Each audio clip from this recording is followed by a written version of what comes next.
Hello everybody!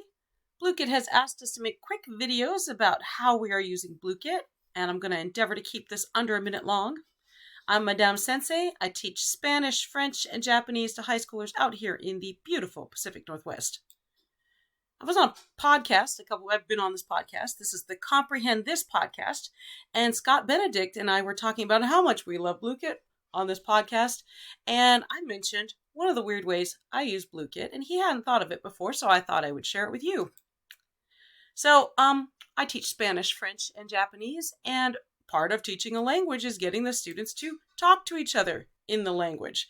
So, the very first Blooket I do with my students the first week of school is how to yell at each other in the target language while we're playing Blooket. So they have to learn all those words that they're going to want to say to each other, but it's going to be in the target language. So let me give you an example. All right. So like, here's just a clip of the Spanish one. They're going to want to say, yes. They're going to want to say, oh no. They're going to want to say, I'm sorry. Down on below that is, I'm not sorry. Okay. So this, and it's very simple because this is the first week of school. They've never heard the language before. They're just learning it.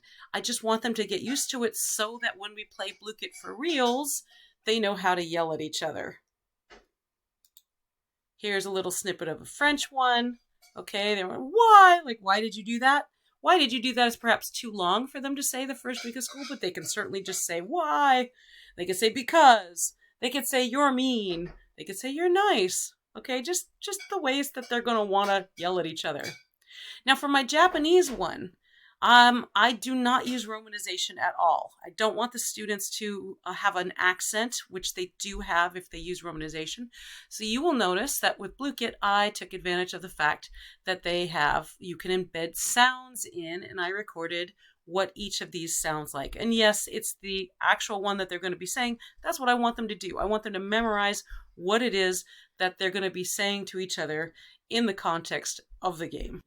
So that's just one of the wacky ways that I use Blooket, the very first way that I use Blooket in my classes, and I'm so thankful to have such an engaging tool for my students.